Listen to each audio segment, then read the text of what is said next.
are at Stonehenge today. They were up all night last night moving those stones an hour back.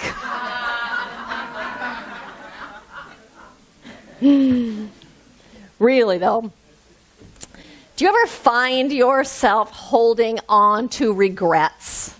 Maybe a regret for something that you've said or something that you've done. Maybe a regret about hurting someone's feelings or not being very nice to someone.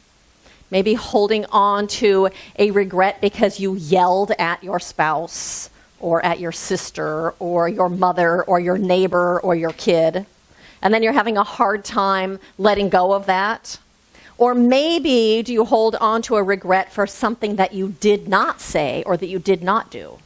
Maybe you did not tell somebody how important they were to you when the opportunity was there and now the opportunity's not there anymore. And the second question, do you ever hold on to anger and resentment towards another person? Maybe for something that they did or something that they said that hurt you. Something that was unkind or unthoughtful. Or maybe do you hold anger and resentment towards another person for something they didn't say or something they didn't do, like they didn't apologize or they didn't take responsibility for what they've done or they didn't tell you the truth. They didn't apologize. And so today you find yourself still holding on to resentment and unwilling to forgive them. You know, we all want to have inner peace. We all want to live with a sense of ease and a sense of well-being. We want to, I don't know about you, but I want to have serenity. We want to have serenity. And in addition to that, we want to experience good health. And we want to experience an abundance of the things that we deem good to be in life. We want to live in joy.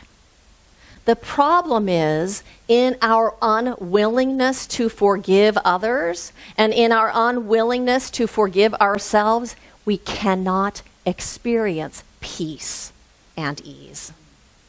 In our unwillingness to forgive, in our resentment, when we are in resentment, when we are in regret, we cannot experience serenity. It doesn't work that way. When we hold on to blame and anger, what happens is we block that creative, energetic flow of the universe that is always flowing. We block it from coming into us and from coming into our lives, that life force energy. And the result of that is then we don't experience the best health. Then we don't experience great abundance because we are blocking it, because we are unlike it energetically. We call that the law of correspondence or the law of mental equivalence. We have to be on the inside like what it is that we want to attract from the outside. When we are unlike it, we can't let it in, it can't get in.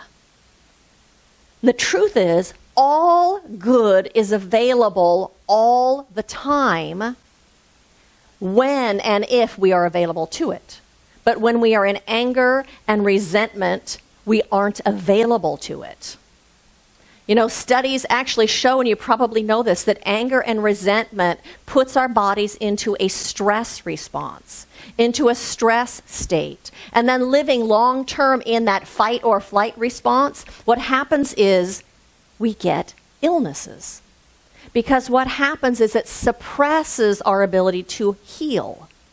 Anger and resentment suppress our ability to heal. They lower our energy, they deplete our stamina, we get depressed, it leads to depression, and it leads to addictive behaviors, whether it's drinking or overeating or gambling or shopping online, whatever, so we try to numb out so we don't have to feel those feelings.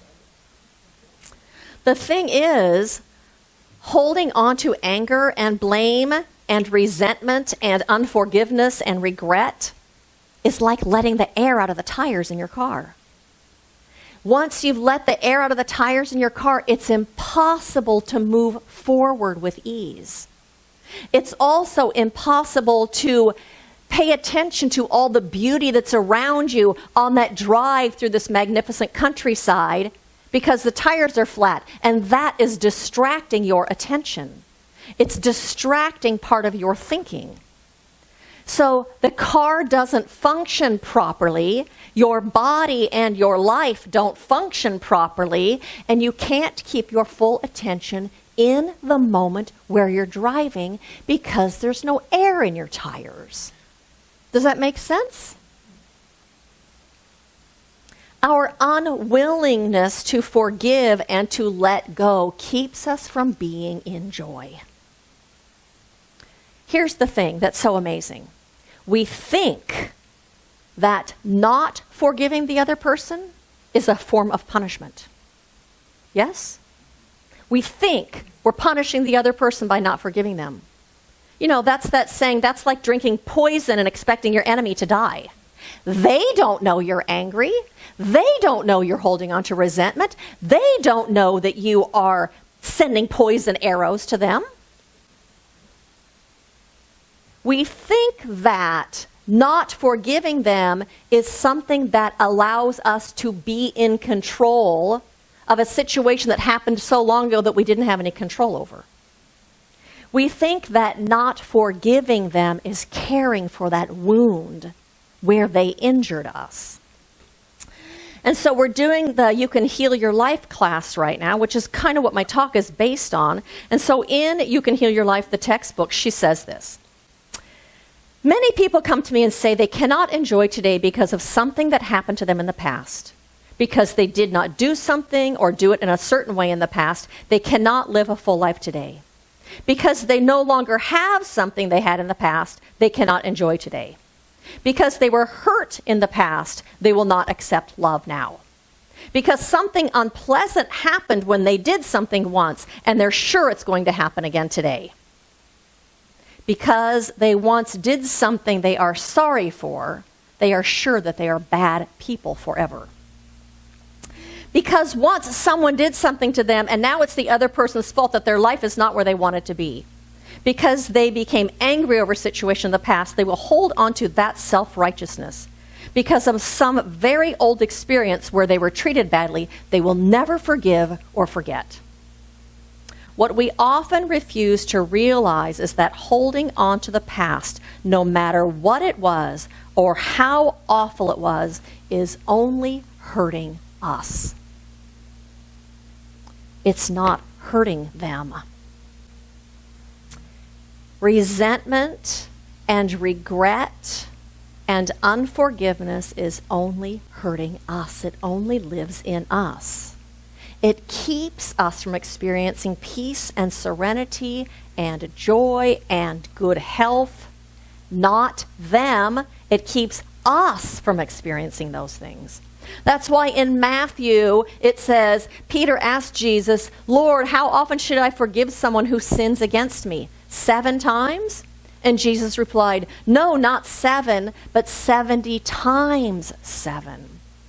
We forgive until it's complete for us, not for them. So the title of my talk today is Live Like There's No Yesterday. And I'm talking about forgiveness of ourselves and forgiveness of other people and how that frees us from the past.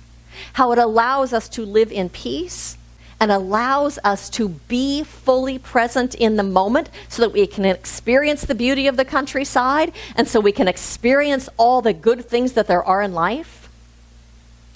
How forgiving and letting go allows us to fully experience joy. And so in the companion book that goes with this class, Louise says, many of us carry grudges for years and years. We feel self-righteous because of what they did to us. I call this being stuck in the prison of self-righteous resentment. We get to be right. We never get to be happy. That's pretty powerful. And so what does forgiveness even mean? It's kind of confusing. One of the definitions that I read this week says, forgiveness is to stop feeling angry or resentful towards someone for an offense, flaw, or mistake, and letting yourself heal. I'm going to say it again because I think it's so important. Forgiveness is to stop feeling angry or resentful towards someone for an offense, flaw, or mistake, and letting yourself heal. It has nothing to do with them. And so forgiving does not mean excusing poor behavior. It does not mean excusing or condoning something that someone did that was hurtful or harmful. Forgiveness does not mean that you are saying whatever happened was okay. Forgiveness does not necessarily mean you're letting the person off the hook. It does not mean that you were not hurt.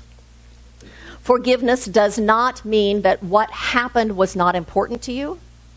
It does not mean that you are going to forget. And it also does not mean that you put yourself in the way of having that poor behavior done to you again. I think sometimes people think if they forgive, then they have to have a relationship with that person, or they have to be back in the company of that person. That's not what forgiving is. Forgiveness is a willingness to drop the narrative of a particular thing that happened to you, of a particular injustice. Here's a big one. Listen to this. It is stopping telling your story about what happened and what they did and how hurt you were. It's stopping telling the story to yourself about what they did and how hurtful it was and what happened. It's a decision to accept what happened without hoping that the past can be different. It's stopping and stepping out of the shoulda, coulda, wouldas. It is instead being in the present moment with your eyes and your ears and your heart and yourself open to the possibilities of the moment. Open to what is possible now. Not back then. What is possible now? It's standing in that open-hearted response. You know what else it is? It's offering to ourselves the love and the compassion and the kindness and the care that we long for. Offering ourselves the love and the kindness and the care and the compassion that that person didn't give to us. It's giving it to ourselves instead. It's telling our heart, you matter. So ultimately, forgiveness is freedom. Because it's freedom because we no longer need that person to love us or care for us or give us compassion, because we've decided and committed to giving it to ourselves. So we don't need it from them anymore. We've taken responsibility to give that kindness and compassion and care to ourselves. Forgiveness of ourselves and of other people is recognizing that we are human beings, and as human beings, we aren't perfect. We all make mistakes. Pema Chodron says, there's a simple practice we can do to cultivate forgiveness. First, we acknowledge that we feel shame, revenge, embarrassment, remorse, and then we forgive ourselves for being human. And so Alan Cohen tells a story that I think relates well to this. And it's called Eliminate Your Worst Score. Not long ago, the International Olympic Committee revised its scoring system for athletes competing in Olympic gymnastics all-around events. It chose to retain a safeguard in which the panel of judges throws out the best and the worst score of each athlete, calculating the average of the other scores to arrive at the athlete's final score. We might do well to apply this principle in our lives. As you look back over this year, you probably made a number of mistakes that you wish you could just erase from the record book of your life. Take a moment now to consider which blunder you would most like to have eliminated from your memory and the memory of those involved. Can you think of one? What would you like most to have erased from your memory and the memory of people that were involved? Do you feel relieved when you think of that? Do you feel liberated when you think of that? If you feel even a moment of the release this exercise offers, you have a taste of true forgiveness. Forgiveness does not mean that you are pardoned from a terrible sin, thus underscoring the gravity of the sin. It means that you review the experience without the heavy burden of judgment you laid upon yourself or others that have laid upon you. Forgiveness also releases you from the fear of pain or punishment you believe your sin will bring upon you. Real forgiveness enhances the quality and the buoyancy of the rest of your life, like eliminating your worst score. You cannot change what you did this year or any previous year, but you can change how you think about it. That is where your true power lives. Would you be willing to try another way of looking at your blunders so they are less important than your successes? Are you willing to look at your blunders in a way so that they are less important than your successes? What if you did that? If you do, you are well on your way to the gold that will last longer than a medal. And so what if? What if you took responsibility for what it was that you did or what it was that you said and apologize? And if there's something you need to do to make it right, then you made it right. And then you made it less important than the things that you do that are good and right and successful. Less important than those. And so one of the things that we've been doing is affirmations out of this book. And I shared some with you last week, and I'd like to do it again this week because I love this. And so here's what she says. If you believe, I will never forgive them, you can tell yourself, in this new moment, I am free to let go. So will you say that with me? In this new moment, I am free to let go. If you believe they ruined my life, your affirmation could be, I take responsibility for my own life. I am free. I take responsibility for my own life. I am free. They have to apologize first. My spiritual growth is not dependent on others. My spiritual growth is not dependent on others. My resentment keeps me safe. I release myself from prison. I am safe and free. I release myself from prison. I am safe and free. And the last one, only weak people forgive. It is empowering to forgive and let go. It is empowering to forgive and let go.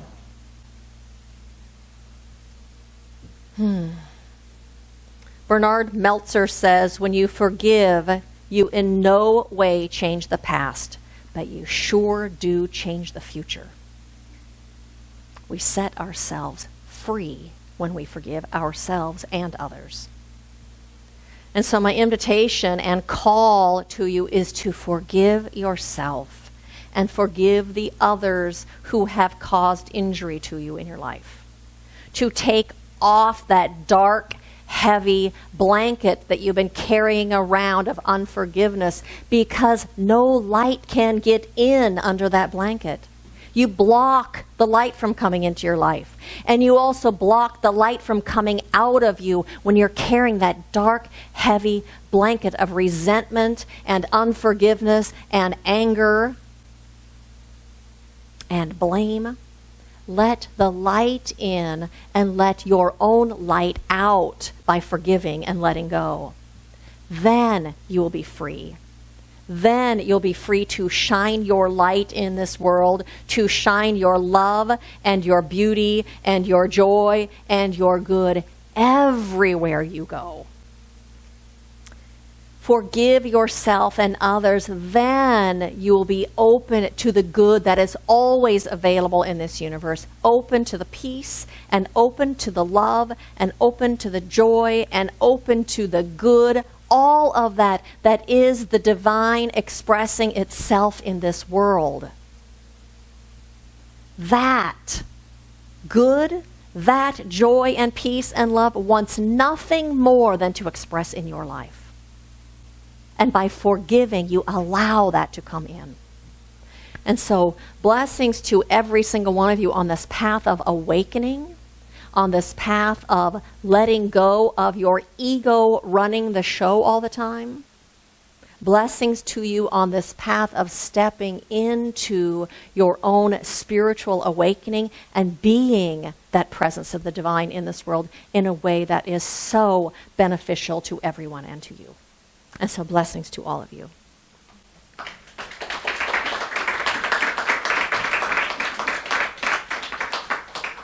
Hey, Marianne, you want to come pray with me?